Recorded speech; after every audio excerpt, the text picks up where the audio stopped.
Good morning. Myfin special ഷോയിലേക്ക് സ്വാഗതം. Indian ഇൻവെസ്റ്റേഴ്സിനെ സംബന്ധിച്ച് വളരെ ചലഞ്ചിങ് ആയിട്ടുള്ള സിറ്റുവേഷനിൽ കൂടിയാണ് നമ്മളിപ്പോൾ പോയിക്കൊണ്ടിരിക്കുന്നത്. നമുക്ക് തീർച്ചയായിട്ടും ഇന്ത്യൻ മാർക്കറ്റിൽ സാധാരണ ഒരു ഇന്ത്യൻ ജനത എന്ന രീതിയിൽ സന്തോഷിക്കാനായിട്ട് ഈ ആഴ്ച രണ്ട് ന്യൂസ് നമ്മുടെ മുന്നിലുണ്ടായിരുന്നു. ഒന്ന് എന്ന് പറയുന്നത് ഇന്ത്യൻ ക്രിക്കറ്റ് ടീം പാകിസ്ഥാനെ തോൽപ്പിച്ച് ഏതാണ്ട് champions trophy semi final berth ഉറപ്പാക്കി. അത് കൂടാതെ തന്നെ ഒരു മലയാളി എന്ന രീതിയിൽ നമുക്ക് അഭിമാനകരമായുള്ള മറ്റൊരു നിമിഷം എന്താ വെച്ചാൽ ആദ്യമായി കേരളം ഒരു രഞ്ജി ട്രോഫിയിൽ ക്വാളിഫൈ ചെയ്തു. ഒരു ക്രിക്കറ്റ് രാജ്യം, ഒരു ക്രിക്കറ്റിനെ സ്നേഹിക്കുന്ന രാജ്യം എന്ന രീതിയിൽ, ഒരു ക്രിക്കറ്റിനെ സ്നേഹിക്കുന്ന സംസ്ഥാനം എന്ന രീതിയിൽ തീർച്ചയായിട്ടും സന്തോഷിക്കാൻ വകകൾ ഉള്ളപ്പോൾ ഏതാണ്ട് ഓഹരി വിപണി നിക്ഷേപകർക്ക് സങ്കടപ്പെട്ട ദിവസങ്ങളാണ് നമ്മുടെ മുന്നിൽ കണ്ടത്. തീർച്ചയായും ഇന്ത്യൻ മാർക്കറ്റിൽ വലിയ ഒരു മുന്നേറ്റത്തിന് ശേഷം ഇന്ത്യൻ മാർക്കറ്റ് ഒരു കറക്ഷൻ മോഡിലായിരുന്നു. ഏതാണ്ട് അതിന്റെ പീക്കിൽ നിന്നും മാർക്കറ്റ് ഏതാണ്ട് 13% മാർക്കറ്റ് താഴേക്ക് കറക്റ്റ് ചെയ്തത്. അതിന്റെ കൂടെ തന്നെ ഏതാണ്ട് 4 ലക്ഷം കോടിയുടെ ഇൻവെസ്റ്റേഴ്സ് വെൽത്ത് ഡിസ്ട്രക്ഷൻ ആണ് ഇന്ത്യൻ മാർക്കറ്റിൽ സംഭവിച്ചേക്കുന്നത്. എവിടെ നോക്കിയാലും നെഗറ്റീവ് ന്യൂസുകൾ മാത്രം. ട്രംപിന്റെ ടാരിഫുകൾ, ചൈനയിൽ ഡീപ് സീക്ക് പോലുള്ള അഡ്വാൻസ്മെന്റ്, ടെക്നോളജിക്കൽ അഡ്വാൻസ്മെന്റ് ഒരു സ്ഥലത്ത് കൂടി നടക്കുന്നു. മൂന്നാമത് US-ലെ ഇൻഫ്ലേഷൻ കൂടുന്നു, അവിടെ ബോണ്ട് ഈൽഡ് ഉയർന്നു തന്നെ നിൽക്കുന്നു. ഇതെല്ലാം നെഗറ്റീവായിട്ട് നിൽക്കുമ്പോൾ തന്നെ ഇന്ത്യൻ മാർക്കറ്റിലും നമുക്ക് സന്തോഷിക്കാനായിട്ട് ഒരു അവസ്ഥയോ ഒരു മാർഗമോ നമുക്ക് ലോക്കലായിട്ട് ഇല്ലാന്നാനും. ഇന്ത്യയുടെ സമ്പദ് വ്യവസ്ഥയിൽ വളരെ മോശമായിട്ടുള്ള ഒന്നും തന്നെ സംഭവിക്കുന്നില്ലെങ്കിൽ പോലും ഏതാണ്ട് ഇന്ത്യൻ സൂചിക മറ്റുള്ള നെഗറ്റീവ് ന്യൂസുകളെ മാത്രം റെസ്പോണ്ട് ചെയ്ത് താഴേക്കാണ് ഇന്ത്യൻ മാർക്കറ്റ് പോയിക്കൊണ്ടിരിക്കുന്നത്. ഇതിനെക്കുറിച്ച് സംസാരിക്കാൻ വേണ്ടി ഒരു എക്സ്പേർട്ട് ടേക്ക്, അതായത് ജനങ്ങൾക്ക് ഇപ്പോൾ ഒരു എക്സ്പേർട്ടിന്റെ ഒരു സപ്പോർട്ട് ആവശ്യമുണ്ട് എന്ന് മൈഫിൻ മനസ്സിലാക്കുന്നു. അവിടെയാണ് ഞങ്ങൾ എക്സ്പേർട്ട് ടേക്ക് എന്നുള്ള രീതിയിൽ ഞങ്ങൾ എക്സ്പേർട്ടുകളെ, മാർക്കറ്റിൽ ഇതുവരെ പല സൈക്കിൾസും കണ്ട എക്സ്പേർട്ട് ആയിട്ടുള്ള ബ്രില്യൻ്റ് ആയിട്ടുള്ള അനലിസ്റ്റുകളെ അല്ലെങ്കിൽ ഇൻവെസ്റ്ററുകളെ നമ്മൾ ഈ ഹോട്ട് സീറ്റിലേക്ക് ക്ഷണിക്കുന്നത്. ഇന്ന് നമ്മുടെ കൂടെ സീറ്റ് പങ്കിടുന്നത് തീർച്ചയായിട്ടും അഹല്യ ഫിൻഫോറക്സ് കമ്പനിയാണ്. അഹല്യ ഫിൻഫോറക്സ് കമ്പനിയെ പ്രതിനിധീകരിച്ച് നമ്മുടെ മുന്നിലേക്ക് വന്നിരിക്കുന്നത് അനീഷ് ചന്ദ്രൻ, അഹല്യ ഫിൻഫോറക്സിന്റെ വൈസ് പ്രസിഡന്റ് ആണ്. അദ്ദേഹം നമ്മളോട്, അതായത് ഇൻവെസ്റ്റേഴ്സിനോട്, മൈഫിന്റെ പ്രേക്ഷകരോട് എന്താണ് ഇന്ത്യൻ മാർക്കറ്റിൽ ഇപ്പോൾ ചെയ്യേണ്ടത്, എന്താണ് ഇന്ത്യൻ മാർക്കറ്റിൽ സംഭവിക്കുന്നത് എന്നിങ്ങനെ പല കാര്യങ്ങൾ, പല സംശയങ്ങൾ ഉത്തരം പറയാൻ നമ്മുടെ ഹോട്ട് സീറ്റ് എടുത്തേക്കുന്നു. Good morning Aneesh, welcome to the show. Good morning Aneesh, എന്താണ് ഇന്ത്യൻ മാർക്കറ്റിൽ സംഭവിച്ചിരിക്കുന്നത്? എന്താണ് ഈ റീസൺ? ഏതാണ്ട് 13% മാർക്കറ്റ് മുകളിൽ നിന്ന് കറക്റ്റ് ചെയ്തേക്കുന്നത്. നമ്മൾ നന്നായി സന്തോഷിച്ചു പോയ കാലഘട്ടമായിരുന്നു. അതായത് ഏറ്റവും കൂടുതൽ വെൽത്ത് ക്രിയേറ്റ് ചെയ്യുന്നു, ബഡ്ജറ്റുകളും മറ്റുള്ള സാമ്പത്തികമായിട്ടുള്ള എല്ലാ ഈവൻസും മാർക്കറ്റിനെയും എക്കണോമിയെയും സഹായകരമായിട്ട് മുന്നോട്ട് പോകുന്നു. ഇൻവെസ്റ്റേഴ്സ് ഹാപ്പി ആയിരുന്നു. ഒരുപാട് new investors, especially after Covid, ഒരുപാട് ന്യൂ ജനറേഷൻ ഇൻവെസ്റ്റേഴ്സ് സിസ്റ്റത്തിലേക്ക് വന്നു. എല്ലാം കൊണ്ടും ഇന്ത്യ ഒരു മുന്നേറ്റത്തിന്റെ പാദത്തിൽ പൊയ്ക്കൊണ്ടിരിക്കുമ്പോഴാണ് ഇന്ത്യൻ മാർക്കറ്റിൽ ഒരു കറക്ഷൻ തുടങ്ങുന്നത്. ഓഫ് കോഴ്സ് ലോകത്തിലെ എല്ലാ രാജ്യങ്ങളിലെ ഓഹരി വിപണിയും കറക്ഷൻ മോഡിലേക്കാണ്. തീർച്ചയായിട്ടും US മാർക്കറ്റിൽ വരുന്ന അല്ലെങ്കിൽ US എക്കണോമിയിൽ വരുന്ന അവിടുത്തെ അല്ലെങ്കിൽ സമ്പദ്ഘടനയിൽ വരുന്ന വ്യത്യാസങ്ങൾ എല്ലാ ഓഹരി വിപണിയെയും എഫക്ട് ചെയ്യുന്നത് കൂടെ തന്നെ ഇന്ത്യൻ മാർക്കറ്റും അതിൽ പെട്ടുപോയി എന്ന് വേണം നമുക്ക് പറയാൻ. പക്ഷേ ഒരു പരിധിയിൽ കൂടുതൽ ഇന്ത്യൻ മാർക്കറ്റ് താഴെ വീണില്ലേ? ഇന്ത്യൻ മാർക്കറ്റിൽ 13% മെയിൻ ലൈൻ ഇൻഡിസസ് കാണിക്കുന്നതെങ്കിൽ പോലും wealth destruction has been humongous. നമ്മൾ പ്രതീക്ഷിക്കാവുന്നതിൽ അപ്പുറമാണ് വെൽത്ത് ഡിസ്ട്രക്ഷൻ നടന്നേക്കുന്നത്. ഏതാണ്ട് പല സ്റ്റോക്കുകളും 60%, 70%, 80% പല സെക്ടറുകളും ഓൾറെഡി ബെയർ മാർക്കറ്റിലേക്കായി. അതായത് 20% കൂടുതൽ ഫോൾ വീണു. മെയിൻ ലൈൻ നിഫ്റ്റി ഇൻഡെക്സ് വെറും 13% ആയിരിക്കാം. പക്ഷേ സ്മോൾ ക്യാപ്പ് ഇൻഡെക്സോ അല്ലെങ്കിൽ സെക്ടറൽ ഇൻഡെക്സുകളോ അല്ലെങ്കിൽ മിഡ് ക്യാപ്പ് ഇൻഡെക്സുകളോ എല്ലാം 20% കൂടുതലായി. 20% കൂടുതൽ താഴെ വീഴാന്ന് ഞാൻ ടെക്നിക്കലി നമ്മൾ ബെയർ മാർക്കറ്റ് എന്നാണ് പറയുന്നത്. എന്നാൽ നിഫ്റ്റി മെയിൻ ലൈൻ ഇൻഡെക്സസ് 20% താഴെ പോയിട്ടുമില്ല. അപ്പം മെയിൻ മാർക്കറ്റ് അങ്ങനെ തന്നെ നിൽക്കുകയും പല സബ് കാറ്റഗറീസ് ഏതാണ്ട് ബെയർ മാർക്കറ്റിലേക്ക് പോകുന്ന സവിശേഷതയാണ് ഇന്ത്യൻ മാർക്കറ്റിൽ കാണുന്നത്. അതുകൊണ്ട് എന്തുകൊണ്ടാണ് ഒരു എക്സ്പേർട്ട് എന്ന രീതിയിൽ അനീഷിന് പറയാനുള്ളത്, എന്തുകൊണ്ടാണ് ഇങ്ങനത്തെ ഒരു സവിശേഷത ഇന്ത്യൻ മാർക്കറ്റിൽ സംഭവിച്ചത്? ഈ ഒരു നെഗറ്റിവിറ്റി എന്തുകൊണ്ട് ഇത്രയും ഹാർഡായിട്ട് ഇന്ത്യൻ മാർക്കറ്റിനെ എഫക്ട് ചെയ്തു? തീർച്ചയായിട്ടും നമ്മളെ വലിയൊരു ഇക്കോണമിയാണ്. ആ ഇക്കോണമിയിൽ നമ്മൾ നോക്കുകയാണെങ്കിൽ തീർച്ചയായിട്ടും നെഗറ്റീവായിട്ടുള്ള കാര്യങ്ങളൊന്നും തന്നെ ഇല്ല. ബട്ട് പോസിറ്റീവായിട്ടുള്ള ഒരുപാട് കാര്യങ്ങളുണ്ട് തന്നെ. ഡൊമസ്റ്റിക്കായിട്ട് നമ്മൾ നോക്കുക, ഇവിടെ നമ്മൾ ശ്രദ്ധിക്കേണ്ട വേറൊരു കാര്യം എന്ന് പറഞ്ഞാൽ ഫണ്ട് ഫ്ലോ ആണ്. ഏത് സമയത്തും ഈ ഫണ്ട് ഫ്ലോ ഉണ്ടായിട്ടുണ്ട്. വാല്യുവേഷൻ അല്ലെങ്കിൽ ഓവർ വാല്യുവേഷനിൽ നിൽക്കുന്ന ഒരു ഇക്കോണമിയിൽ നിന്ന് അല്ലെങ്കിൽ ഒരു അസറ്റ് ക്ലാസ്സിൽ നിന്ന് വേറൊരു അസറ്റ് ക്ലാസ്സിലേക്ക് ഫണ്ട് ഫ്ലോ ഉണ്ടാവും. തീർച്ചയായിട്ടും അതുകൊണ്ട്, ഇപ്പോഴും അതുകൊണ്ട്. അതാണ് നമ്മൾ ഗോൾഡിൽ കാണുന്നത്. ഗോൾഡ് അടിവെച്ച് മുന്നോട്ട് പോകുന്നു. അതിൻ്റെ പ്രൈസിൽ വളരെയധികം അപ്പ് മൂവ്മെൻറ്റ്സ് ഉണ്ടാവുകയും ചെയ്യുന്നു. അതേപോലെ തന്നെ നമ്മുടെ ഇക്കോണമിയിൽ നിന്ന് വേറൊരു ഇക്കോണമിയിലേക്കുള്ള ഫണ്ട് മൂവ്മെൻറ്റ്സ് ഉണ്ട്. അതാണ് നമ്മുടെ FISന്റെ സെല്ലിങ്ങിലൂടെ ഇവിടെ കാണുന്നത്. ഇതിന് ബോൾപമായ ഒരുപാട് നമ്മുടെ ന്യൂസുകളുണ്ട്. അത് ഇപ്പോൾ ഇവിടെ സൂചിപ്പിച്ചതുപോലെ ട്രംപിൻ്റെ ആയിരുന്നാലും ചൈനയുടെ ആയിരുന്നാലും ഇതേപോലെയുള്ള ഒരുപാട് ന്യൂസുകളുണ്ട്. പക്ഷേ ഇൻവെസ്റ്റേഴ്സ് എപ്പോഴും ഒരു വാല്യൂ പിക്ഡ് എന്നുള്ള രീതിയിൽ അവർക്ക് ഓരോ രാജ്യങ്ങളും ഓരോരോ അസറ്റ് ക്ലാസ്സുകളോ അല്ലെങ്കിൽ ഓരോരോ സ്റ്റോക്സുകളുമാണ്. അപ്പോൾ തീർച്ചയായിട്ടും ഫോറിൻ ഇൻവെസ്റ്റേഴ്സ് അവരുടേതായ രീതിയിൽ വാല്യൂ പിക്സ് നടത്തുമ്പോൾ അത് മാർക്കറ്റിലെ മൂവ്മെൻറ്റ്സുകൾ അല്ലെങ്കിൽ അതിൻ്റെ ഫണ്ട് ഫ്ലോ തന്നെ മാറ്റിമറിക്കപ്പെടും. നമ്മൾ ഇന്ത്യയിലേക്ക് വന്നുകൊണ്ടിരുന്ന ഫണ്ടുകൾ ഇപ്പോൾ വേറെ രാജ്യങ്ങളിലേക്ക്, ചീപ്പർ വാല്യുവേഷനുള്ള രാജ്യങ്ങളിലേക്ക് പോകുന്നുണ്ട് എന്നതാണ് നമ്മുടെ അടിസ്ഥാനമായ ഒരു കാരണം. ഇവിടെ സ്റ്റോക്ക് കറക്റ്റ് ചെയ്യാനുള്ള അടിസ്ഥാനമായുള്ള ഒരു കാരണം മറ്റുള്ള മാർക്കറ്റുകളിലേക്ക് ഈ ഫണ്ട് പോകുന്നു എന്നതാണ്. പിന്നെ നമ്മൾ ചരിത്രപരമായി തന്നെ നമ്മളെ നിഫ്റ്റിയെ നോക്കുകയാണെങ്കിൽ ഇപ്പോൾ വളരെ 13% കറക്റ്റ് ചെയ്തിട്ടുള്ളൂ. 2008 ഒരു 1/3 അല്ല 2/3 ഓഫ് നിഫ്റ്റി കറക്റ്റ് ചെയ്തിട്ടുണ്ട്. അതേപോലെ തന്നെ നമ്മൾ 15-16 കാലഘട്ടത്തിലെ ബാങ്ക് ഇൻഡെക്സ് എടുത്ത് നോക്കുകയാണെങ്കിൽ അവിടുത്തെ കറക്ഷൻ എന്ന് പറഞ്ഞാലും ഏകദേശം 50% കറക്റ്റ് ചെയ്തിട്ടുണ്ട്. എനിക്ക് തോന്നുന്നു 15 ജനുവരി മുതലാണ് 16 മാർച്ച് വരെയാണ് ആ കറക്ഷൻ നീണ്ടുനിന്നതെന്ന് പറഞ്ഞു. ഒരു വർഷത്തോളം ഒരു ബാങ്ക് ഇൻഡെക്സിൻ്റെ കറക്ഷൻ ഉണ്ടായിരുന്നു. ആ കറക്ഷനിൽ പാനിക്കായിട്ടുള്ള സെല്ലിങ്സ് ആയിരുന്നു ബാങ്ക് സ്റ്റോക്സുകൾ. നമ്മുടെ SBIയുടെയൊക്കെ വാല്യൂ എന്ന് പറയുന്നത് വളരെ ചീപ്പായിരുന്നു. അപ്പോൾ അവിടെ നിന്നാണ് മാർക്കറ്റ് തിരിച്ച് അത് റിക്കവറിലേക്ക് വന്നത്. അപ്പോൾ തീർച്ചയായിട്ടും നമ്മളിപ്പോൾ ഒരു സ്ലോ പേസിലുള്ള സെല്ലിംഗ് സ്റ്റാർട്ട് ചെയ്തിട്ടുള്ളൂ. ഒരു പാനിക് സെല്ലിങ്ങിലേക്ക് ഇതുവരേക്കും പോയിട്ടില്ല. ബട്ട് അത് നമ്മളുടെ ഇക്കോണമിയുടെ ഒരു സ്ട്രെങ്ത് കൊണ്ട് തന്നെയാണ്. മുമ്പ് ഇത്രത്തോളം സ്ട്രെങ്ത് ഉണ്ടായിരുന്നില്ല. FIs വിഡ്രോ ചെയ്യുമ്പോൾ നമ്മുടെ മാർക്കറ്റ് മൊത്തം പാനിക് ആവുമായിരുന്നു. ഇപ്പോൾ ഇവിടെ ഡൊമസ്റ്റിക്സിൻ്റെ കൂടെ സപ്പോർട്ട് ഉള്ളത് കൊണ്ട് മാർക്കറ്റിൽ അത്രത്തോളം പാനിക് ഇല്ലെങ്കിൽ പോലും വാല്യുവേഷനിൽ കറക്ഷൻസ് ഉണ്ടായിട്ടുണ്ട്. അതാണ് നമ്മൾ മിഡ് ക്യാപ്പിലും സ്മോൾ ക്യാപ്പിലും ഒക്കെ കാണുന്നത്. ഇൻഡെക്സ് എപ്പോഴും മാനേജ് ചെയ്യുന്നുണ്ട്, അതിപ്പോഴും മാനേജ് ചെയ്യുന്നുണ്ട്. ഇൻഡെക്സിലെ സ്റ്റോക്സുകൾ വന്നു പോകുന്നതനുസരിച്ചിട്ട് അവിടെ ഒരു പെർസെൻറ്റേജിൽ ചെറിയ വ്യത്യാസങ്ങളുണ്ട്. ബട്ട് നമ്മൾ നോക്കുകയാണെങ്കിൽ തീർച്ചയായിട്ടും വലിയ ഹെവി കറക്ഷൻസ് ഉണ്ടായിട്ടുള്ള സ്റ്റോക്സുകളുണ്ട്. ഇത് തീർച്ചയായിട്ടും ഈ ഹെവി കറക്ഷൻസ് എന്ന് പറയുമ്പോൾ തന്നെ ഈ കറക്ഷൻസ് ആവശ്യമാണ് മാർക്കറ്റിൽ. വാല്യുവേഷൻ മുകളിലോട്ട് പോകുമ്പോൾ നമ്മൾ ആ ഫെയർ വാല്യൂയിലേക്ക് കൊണ്ടുവരികയും വീണ്ടും അത് മുകളിലോട്ട് പോകാനുള്ള ഒരു അവസരം, അതെനിക്ക് തോന്നുന്നു നമ്മുടെ ഒരു വലിയൊരു ഇൻവെസ്റ്റേഴ്സ് സംബന്ധിച്ചിടത്തോളം മുകളിലോട്ട് മാത്രം പോയിക്കൊണ്ടിരുന്നു കഴിഞ്ഞാൽ മാർക്കറ്റിലെ യഥാർത്ഥമായിട്ടുള്ള ബൈയും സെല്ലിംഗ് ആയിട്ടുള്ള നടക്കത്തില്ല. അത് എപ്പോഴും വാല്യുവേഷൻ ഓവർ വാല്യൂവിലായിരിക്കും ട്രേഡ് ചെയ്തുകൊണ്ടിരിക്കുന്നത്. അത് ഫെയർലി ഒരു കറക്ഷൻസ് ആവശ്യമാണ്. ആ കറക്ഷൻസിൽ ഒരു ഇൻവെസ്റ്ററെ സംബന്ധിച്ചിടത്തോളം തീർച്ചയായിട്ടും റൈറ്റ് ആയിട്ടുള്ള ഫെയർ വാല്യൂ ആയിട്ടുള്ള ഒരു സ്റ്റോക്ക് കണ്ടുപിടിക്കുക, അവിടെ ഒരു ഇൻവെസ്റ്റ്മെൻറ്റ് സ്റ്റാർട്ട് ചെയ്യുക എന്നതാണ് ഈ പോയിന്റിലെ സമയം. കറക്ഷൻ ഇനിയും ഉണ്ടാവാം, ബട്ട് നമ്മളവിടെ സ്റ്റാർട്ട് ചെയ്യേണ്ട ഒരു സമയം ഇതാണ് എന്നതാണ്. നമ്മൾ സ്റ്റാർട്ടിംഗ് പോയിൻ്റായിട്ട് എടുക്കുക.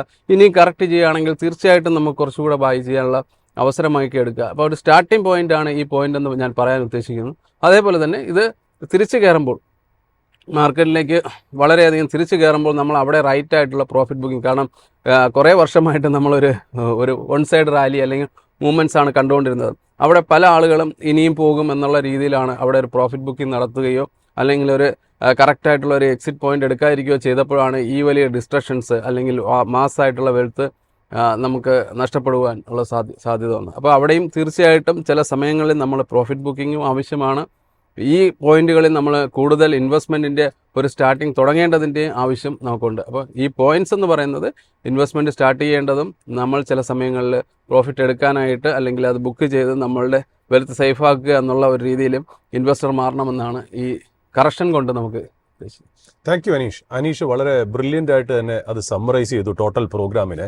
പ്രേക്ഷകരുടെ ശ്രദ്ധയ്ക്ക് വേണ്ടിയിട്ട് നമ്മൾ ഈ എക്സ്പേർട്ട് ടേക്ക് എന്ന് പറഞ്ഞാൽ നമ്മൾ ഉദ്ദേശിക്കുന്ന ഒരു എക്സ്പേർട്ടിനെ കൊണ്ടുവന്നിട്ട് എക്സ്പേർട്ടിന് ആവശ്യമുള്ള കാര്യങ്ങൾ സംസാരിക്കുക എന്നുള്ളതിലാണ്.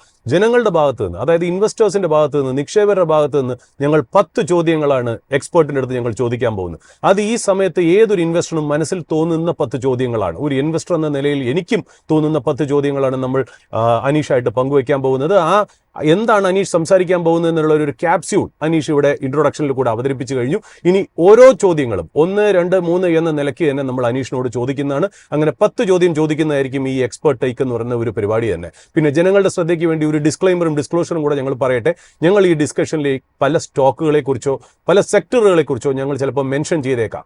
ഇതിൽ പല സ്റ്റോക്കുകളും ചിലപ്പോൾ ഞങ്ങൾക്ക് ഒരു വെസ്റ്റഡ് ഇൻട്രസ്റ്റ് ഉണ്ടാവുന്നതായിരിക്കാം. ഞങ്ങൾ സ്വന്തമായിട്ടോ അല്ലെങ്കിൽ ഞങ്ങൾ ഇൻഡയറക്ട്ലി ഓർ ഡയറക്ട്ലി ഞങ്ങളുടെ ഫ്രണ്ട്സോ റിലേറ്റീവ്സ് മുഖേനയോ ഞങ്ങളുടെ ബ്ലഡ് റിലേഷൻസ് മുഖേനയോ ഞങ്ങൾ ഈ സ്റ്റോക്സ് ഓൺ ചെയ്യുന്നുണ്ടായിരിക്കാം. ബട്ട് ഇതൊന്നും ഞങ്ങൾ പറയുന്നത് ഒരു റെക്കമെൻഡേഷൻ ആയിട്ട് നിങ്ങൾ കണക്കാക്കാതിരിക്കുക, ഇതൊരു സോളിസിറ്റേഷൻ ആയിട്ട് കരുതാതിരിക്കുക. ഇത് വെറും ഇൻഫർമേഷന് വേണ്ടിയിട്ട്, ഒരു അക്കാഡമിക് പർപ്പസിന് വേണ്ടി മാത്രം, ഒരു മാർക്കറ്റിന്റെ സ്ഥിതിഗതികൾ മനസ്സിലാക്കാൻ വേണ്ടി മാത്രമായിട്ടാണ് ഞങ്ങൾ ഈ പേരുകളോ അല്ലെങ്കിൽ ഒരു സെക്ടറുകളോ മാർക്കറ്റിനെ കുറിച്ച് ഞങ്ങൾ സംസാരിക്കുന്നത്. അതുകൊണ്ട് തീർച്ചയായിട്ടും ഇൻവെസ്റ്റർ ഞങ്ങൾ പറയുന്നതിന് പുറകെ പോവാതെ തീർച്ചയായിട്ടും നിങ്ങൾ നിങ്ങളുടെ ഇൻവെസ്റ്റ്മെന്റ് ഫിലോസഫിയിൽ തന്നെ സ്റ്റിക്ക് ചെയ്ത് നിങ്ങൾക്ക് ഒരു സർട്ടിഫൈഡ് ഫിനാൻഷ്യൽ പ്ലാനറിനെയോ അല്ലെങ്കിൽ ഒരു സർട്ടിഫൈഡ് ഇൻവെസ്റ്റ്മെന്റ് അഡ്വൈസറിനെയോ റിസർച്ച് അനലിസ്റ്റിനെയോ കണ്ട് മാത്രം, നിങ്ങളുടെ ഫിനാൻഷ്യൽ അഡ്വൈസറിനെ കണ്ട് മാത്രം നിങ്ങൾ ഒരു എക്സ്പെർട്ട് അഡ്വൈസ് ആയിട്ട് മുന്നോട്ട് പോകണം. ഞങ്ങൾ പറയുന്ന ഒരു കാര്യങ്ങളും നിങ്ങൾ മുഖവരയ്ക്ക് എടുക്കാൻ പാടില്ല. ഇത് വെറും ഫോർവേഡ് ലുക്കിംഗ് സ്റ്റേറ്റ്മെന്റ് മാത്രം. അനീഷ്, നമ്മൾ നേരത്തെ പറഞ്ഞ പോലെ ജനങ്ങളുടെ ഭാഗത്ത് നിന്ന്, ഇൻവെസ്റ്ററിന്റെ ഭാഗത്ത് നിന്നാണ് നമ്മൾ ചോദ്യങ്ങൾ മുന്നോട്ട് വയ്ക്കുന്നത്. 10 ചോദ്യങ്ങൾ. അതിലാദ്യമായിട്ട് എനിക്ക് ചോദിക്കാനുള്ളത്, ഇതൊരു മുൻകരുതൽ ഇൻവെസ്റ്റേഴ്സ് എടുക്കേണ്ടിയിരുന്നില്ലേ? അതായത് കഴിഞ്ഞ കൊല്ലം നമ്മൾ സംസാരിച്ചിരുന്നത് ഒരിക്കലും ഒരു ഇന്ത്യൻ മാർക്കറ്റ് എങ്ങനെ താഴേക്ക് പോകുമ്പോൾ എന്ത് ചെയ്യണമെന്ന് നമ്മൾ ആരും എക്സ്പെർട്സ് സംസാരിച്ചിരുന്നില്ല. നമ്മൾ ഏതൊക്കെ സ്റ്റോക്ക് മേടിക്കണം, എങ്ങനെയാണ് ഇന്ത്യൻ മാർക്കറ്റിൽ പൊസിഷൻ ചെയ്യേണ്ടത്, അല്ലെങ്കിൽ ഏതൊക്കെ സെക്ടറുകളായിരിക്കാം ഇനി വെൽത്ത് ക്രിയേറ്റ് ചെയ്യാൻ പോകുന്നത്, ബഡ്ജറ്റിലേക്ക് എന്ത് വരും, മോണിറ്ററി പോളിസി എങ്ങനെയായിരിക്കും അഫക്ട് ചെയ്യുന്നത്. ഒരു പോസിറ്റീവ് സൈഡ് മാത്രമല്ലേ നമ്മൾ സംസാരിച്ചുള്ളൂ. ഒരു നെഗറ്റീവ് സൈഡിനെ കുറിച്ച് നമ്മൾ എവിടെയും പ്രതിപാദിച്ചിരുന്നില്ല. അതായത് ഒരു കറക്ഷൻ വരികയാണെങ്കിൽ നമ്മൾ എന്ത് ആക്ഷൻസ് എടുത്തേക്കാം. ഒരു പരിധിവരെ നമ്മൾ ഇന്ത്യൻ മാർക്കറ്റിൽ നമ്മൾ രണ്ടുപേരും ഒരുപാട് ആർട്ടിക്കിൾസ് വായിക്കുന്നവരാണ്.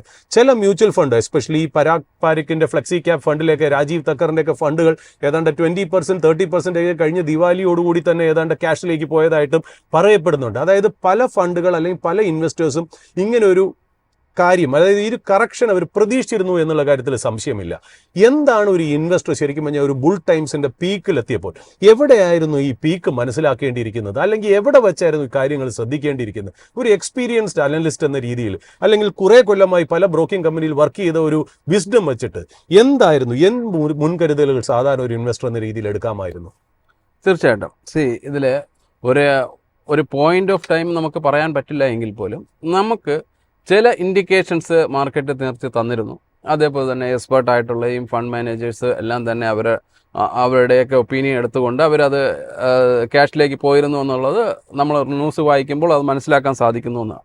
ബട്ട് ഇവിടെ നമ്മൾ വാല്യുവേഷൻ അപ്പുറത്തേക്ക് സ്റ്റോക്സ് പോകുമ്പോൾ ഓരോ സ്റ്റോക്സിന്റെ മൂവ്മെന്റ്സ് നമ്മൾ എൻജോയ് ചെയ്യുകയായിരുന്നു.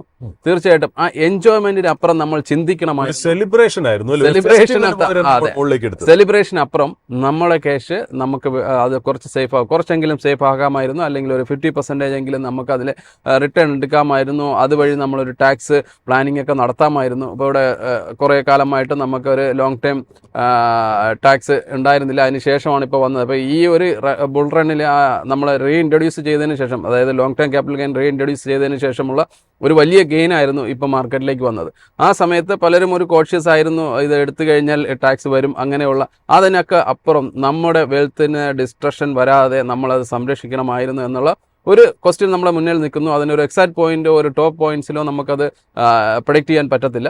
ബട്ട് ചില ഈ സെലിബ്രേഷൻസിനപ്പുറം, അതായത് പാനിക്കായിട്ടുള്ള, ഞാൻ നേരത്തെ പറഞ്ഞു പാനിക് സെല്ലിംഗ് ഉണ്ടായിരുന്നു, അതേപോലെ തന്നെ പാനിക്കായിട്ടുള്ള ബൈങ് അല്ലെങ്കിൽ ഓവർ സാച്ചുറേറ്റഡ് ആയിട്ടുള്ള ബൈങ് ഉണ്ടായിരുന്ന സമയത്ത് അതൊരു വാണിംഗ് പോയിന്റ്സ് ആണ്. കാരണം എല്ലാവരും ആ സ്റ്റോക്സിലേക്ക്, അല്ലെങ്കിൽ കുറേ പർട്ടിക്കുലർ, ഞാനിപ്പോൾ എക്സാമ്പിൾ പറയുന്നത് നമ്മളുടെ ഡിഫൻസ് സ്റ്റോക്സ് എന്തുമാത്രം തന്നെയാണ് നമ്മൾ അതിലേക്ക് മൂവ്മെൻറ്റ്സ് വരുമ്പോൾ നമ്മളുടെ എൻജോയ്മെൻറ്റ്, നമ്മളുടെ വെൽത്ത് മുകളിലോട്ട് പോകുന്നു എന്നതിനപ്പുറം നമ്മൾ അവിടെ ഒന്ന് സേഫ് ആകാനുള്ള ഒരു ചാൻസ്, അല്ലെങ്കിൽ ഒരു കോൺഷ്യസ് നോട്ട് അവിടെ എടുക്കണമായിരുന്നു.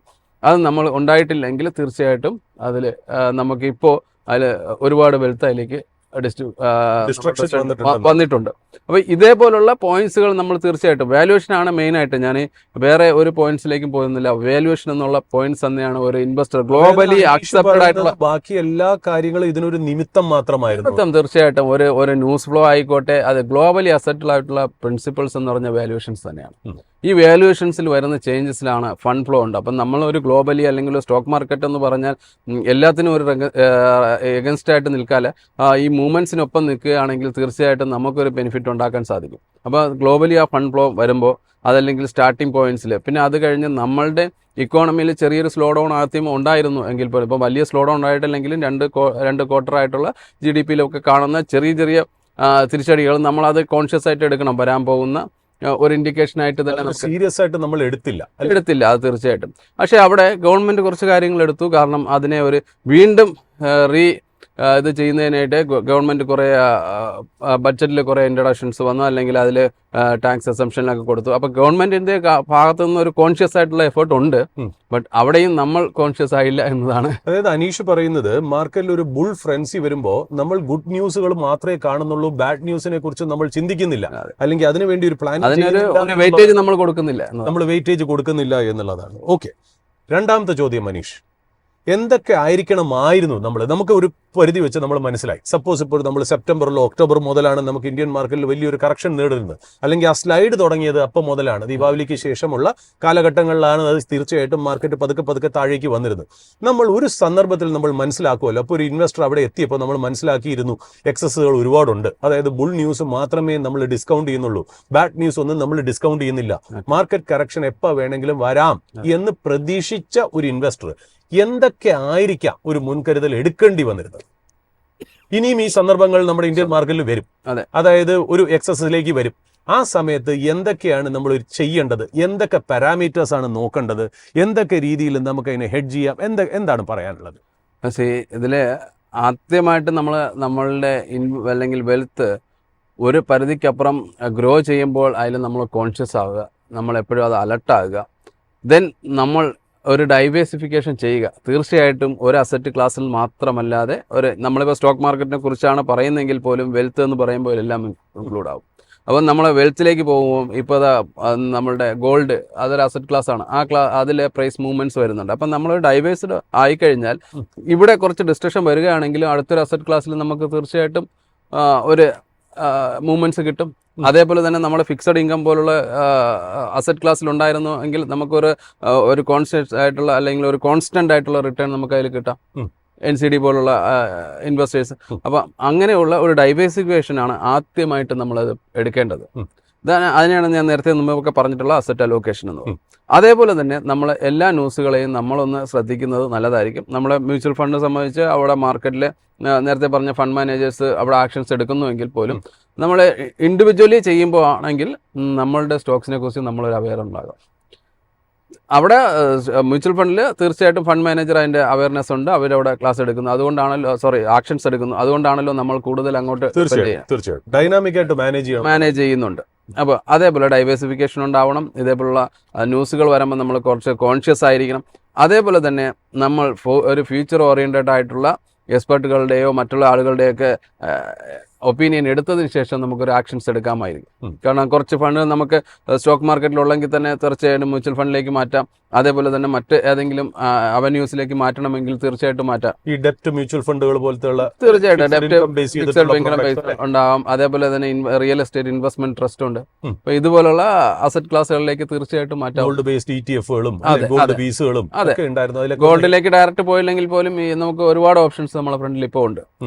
ഗോൾഡ് ETFകളിലേക്കൊക്കെ പോകാമായിരുന്നു. അങ്ങനെ പോയിരുന്നുവെങ്കിൽ നമുക്ക് ഫുള്ളായിട്ടുള്ള ഒരു റിസഷൻസിൽ നിന്ന് കുറച്ചൊരു സേഫ്റ്റി നമുക്ക് കിട്ടുമായിരുന്നു. ഈവൻ നമ്മൾ ഇതിന്റെ കൂടെ ചേർത്ത് വായിക്കേണ്ട ഒരു കാര്യമുണ്ട്. അടുത്ത കാലത്ത് ഒരു ആർട്ടിക്കിൾ വന്നിരുന്നു, അത് ഉദയ് കോട്ടക്കിന്റെയാണ്. ഉദയ് കോട്ടക് എന്ന് പറയുമ്പോൾ ഇന്ത്യൻ ഇക്വിറ്റി മാർക്കറ്റ്സിലെ ഒരു വളരെ എന്താ പറയുക ലെജൻഡറി ആയിട്ടുള്ള ഒരു ഇൻവെസ്റ്ററാണ്. രണ്ട് അദ്ദേഹം ഒരു ബാങ്ക് നടത്തുന്നുണ്ട്, കോട്ടക് മഹീന്ദ്ര ബാങ്ക്. മൂന്നാമത് കോട്ടക് സെക്യൂരിറ്റീസ് ബ്രോക്കിംഗ് സ്ഥാപനവും നടത്തുന്ന ഒരാൾ. അദ്ദേഹം ഇത്രയും നാള് എപ്പോഴും കൊല്ലങ്ങളായിട്ട് നമ്മൾ അദ്ദേഹത്തിന്റെ ഇന്റർവ്യൂ വാച്ച് ചെയ്യുമ്പോൾ അയാൾ എപ്പോഴും നമ്മുടെ അടുത്ത് പറയുന്നത് ഇന്ത്യയിൽ ഫിനാൻഷ്യലൈസേഷൻ ഓഫ് സേവിങ്സ് വരണം. അതായത് ആൾക്കാർ വെറും ഫിക്സഡ് ഡെപ്പോസിറ്റിലും റിയൽ എസ്റ്റേറ്റിലും മാത്രം പോകരുത്, തീർച്ചയായിട്ടും നമ്മൾ ഇക്വിറ്റി മാർക്കറ്റ്സിൽ കൂടെ ഇൻവെസ്റ്റ് ചെയ്യണം എന്നാണ് 10-20 കൊല്ലമായിട്ട് അദ്ദേഹത്തിന്റെ സ്പീച്ചുകളും അല്ലെങ്കിൽ സെമിനാറുകളും അദ്ദേഹത്തിന്റെ ഇന്റർവ്യൂകളിലും അദ്ദേഹം പറഞ്ഞു. അടുത്ത കാലത്തായിട്ട് കഴിഞ്ഞ ആഴ്ച അദ്ദേഹം ഒരു പ്രസ് റിലീസിൽ അദ്ദേഹം പറഞ്ഞത് ഓവർ ഫിനാൻഷ്യലൈസേഷൻ ആയിപ്പോയി എന്നാണ്. അതായത് ജനങ്ങൾ ബാങ്കിൽ നിന്ന് പൈസ എടുത്തിട്ട് സ്റ്റോക്ക് മാർക്കറ്റിൽ ഇൻവെസ്റ്റ് ചെയ്തത് ഒരു മാനദണ്ഡവും നോക്കാതെ, അതായത് എന്നും ഇത് മുകളിലേക്ക് കയറിക്കൊണ്ടിരിക്കും എന്നുള്ളൊരു രീതിയിൽ തന്നെയാണ് ഇൻവെസ്റ്റ് ചെയ്തതെന്ന് പോലും അദ്ദേഹം ഒരു പരാമർശം നടത്തി എന്നുള്ളത് അതിനകത്ത് വളരെ ഇൻട്രസ്റ്റിംഗ് ആയിട്ടുള്ള ഒരു കാര്യമാണ്.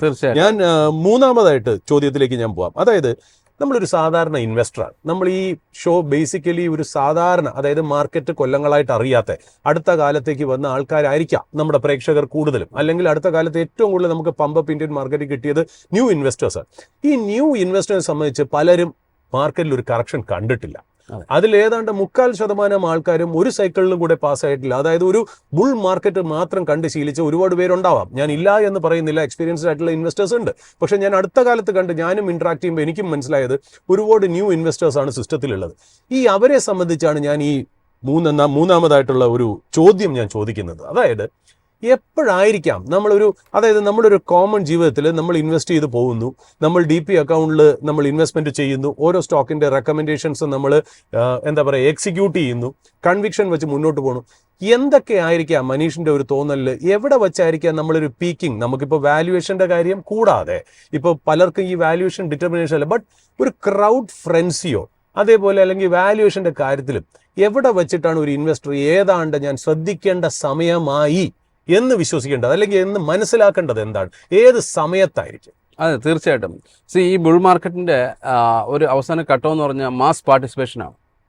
തീർച്ചയായിട്ടും ഒരു മാസ് പാർട്ടിസിപ്പേഷൻ. അവിടെയാണ് നമ്മൾ ഈ കണ്ട ക്രൗഡ് ആയിട്ടുള്ള ആളുകൾ, ഫ്രണ്ട്സി ആയിട്ടുള്ള ഒരു ന്യൂസ് വന്നാൽ, ഒരു നെഗറ്റീവ് ന്യൂസ് വന്നാൽ പോലും അതിനെ ഓവർകം ചെയ്തുകൊണ്ട് ഒരു പോസിറ്റീവ് ആയിട്ടുള്ള മൂവ്മെന്റ്സ്, ഈ ഒരു മാസ് പാർട്ടിസിപ്പേഷനിൽ തീർച്ചയായിട്ടും നമ്മൾ അത് വളരെയധികം ശ്രദ്ധിച്ചിരിക്കേണ്ടതാണ്. അതേപോലെ തന്നെ ഞാൻ ഇൻവെസ്റ്റേഴ്സ് സംബന്ധിച്ച് സ്റ്റാർട്ട് ചെയ്യുന്ന ആളിനെ സംബന്ധിച്ച് ഞാൻ പറയുകയാണ്, നമ്മൾ ഈ ഒരു സ്റ്റോക്സിന്റെ മൂവ്മെന്റ്സ് നോക്കുക അല്ലെങ്കിൽ ഒരു ചാർട്ട് നോക്കുന്ന ആളിനെ സംബന്ധിച്ച് ഞാൻ പറയുകയാണെങ്കിൽ തീർച്ചയായിട്ടും ഒരു കൺസോൾട്ടേഷൻ നടന്ന ഒരു സ്റ്റോക്സിൽ അതിന്റെ മൂവ്മെന്റ്സ് എന്ന് പറഞ്ഞാൽ വളരെ സ്ലോ ആയിരിക്കും.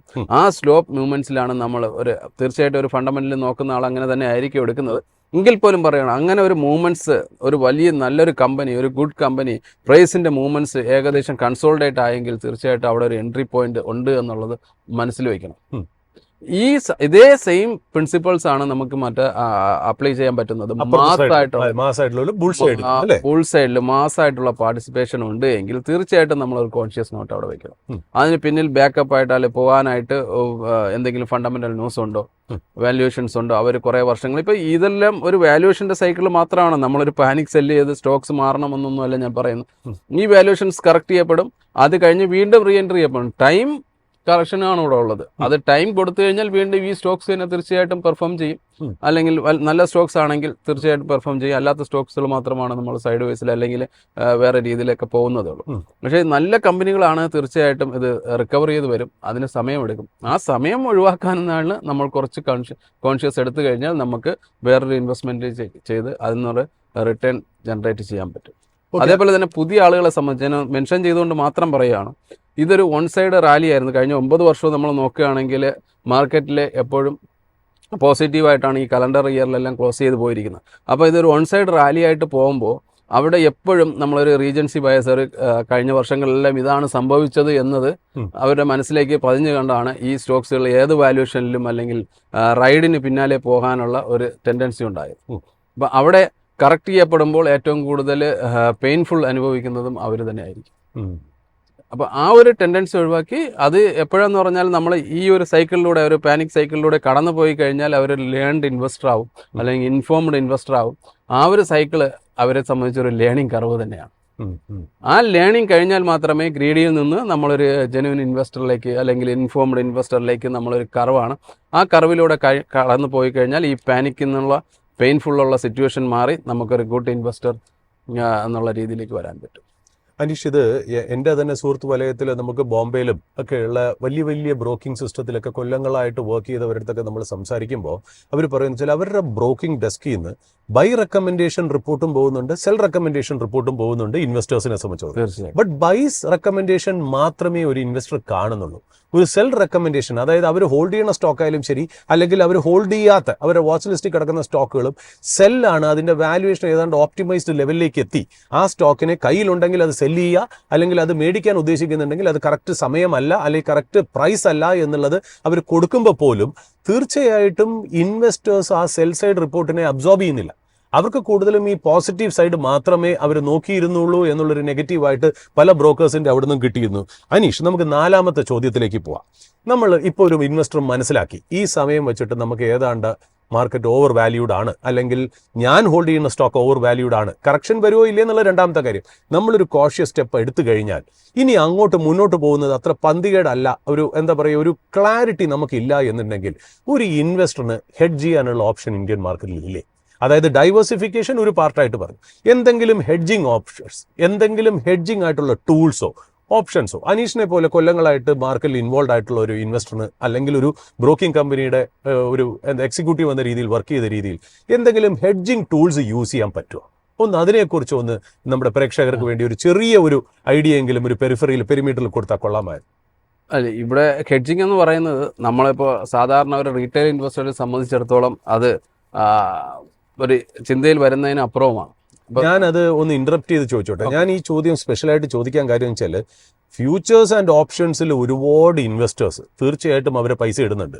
ഈവൻ സെബിയുടെ റിപ്പോർട്ട് വരെ ഏതാണ്ട് 90% ഓഫ് ആൾക്കാർ F&Oയിൽ പൈസ പോകുന്നു എന്നാണ് മനസ്സിലാക്കിയത്. ബട്ട് ഈ F&Oയിൽ മാത്രം നിന്ന് പ്ലേ ചെയ്യാതെ ഈ F&O എന്ന് പറയുന്ന ഒരു ഇൻസ്ട്രുമെന്റ് ക്യാഷ് മാർക്കറ്റിൽ ഇൻവെസ്റ്റ് ചെയ്യുന്നതിന് ഒരു ഹെഡ്ജിങ് ടൂളായിട്ട് എന്തുകൊണ്ട് ഇൻവെസ്റ്റർ ഉപയോഗിച്ചില്ല എന്നുള്ളത് നമ്മുടെ മുന്നിൽ ചോദ്യചിഹ്നമായിട്ട് നിൽക്കുന്നത്. കാര്യം ഹെഡ്ജിങ് ഈ F&O കൊണ്ടുവന്നത് തന്നെ നിങ്ങളുടെ ക്യാപിറ്റൽ പ്രൊട്ടക്ഷനും ക്യാപിറ്റൽ സേഫ്റ്റിക്ക് വേണ്ടിയിട്ടുള്ള ഒരു ടൂളായിട്ടാണ്. പക്ഷെ അത് ജനങ്ങൾ അത് മാത്രമായിട്ട് ഐസൊലേഷനിൽ ഉപയോഗിച്ചുകൊണ്ടിരിക്കുന്നതായിട്ടാണ് നമ്മുടെ മുന്നിൽ കാണുന്നത്.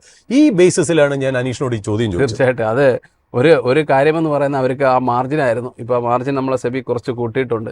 ആ മാർജിൻ യൂസ് ചെയ്തായിരുന്നു ഒരുപാട് ക്വാണ്ടിറ്റി നമുക്ക് ഹോൾഡ് ചെയ്യാമെന്നുള്ളൊരു ഇതിലായിരുന്നു ആ ഓപ്ഷൻസ് മാത്രം യൂസ് ചെയ്തുകൊണ്ടിരുന്നത്. നമുക്കിവിടെ നമ്മൾ സ്റ്റോക്സ് ഹോൾഡ് ചെയ്യുന്ന അല്ലെങ്കിൽ നമ്മൾ വാങ്ങിയിരിക്കുന്ന ഒരു സ്റ്റോക്സിൻ്റെ പ്രൈസ് താഴോട്ട് പോകുമ്പോൾ അതെങ്ങനെയാണ് നമുക്ക് അതിൻ്റെ പ്രൈസ് താഴോട്ട് പോകുന്നതിനും ക്യാഷാക്കി മാറ്റാം, അല്ലെങ്കിൽ നമുക്കുണ്ടാകുന്ന ലോസിനെ നമുക്കത് കുറച്ചെങ്കിലും എലിമിനേറ്റ് ചെയ്യാമെന്നത് ഓപ്ഷൻ വഴിയോ അല്ലെങ്കിൽ ഫീച്ചേഴ്സ് വഴിയോ നമുക്ക് ചെയ്യാൻ പറ്റും.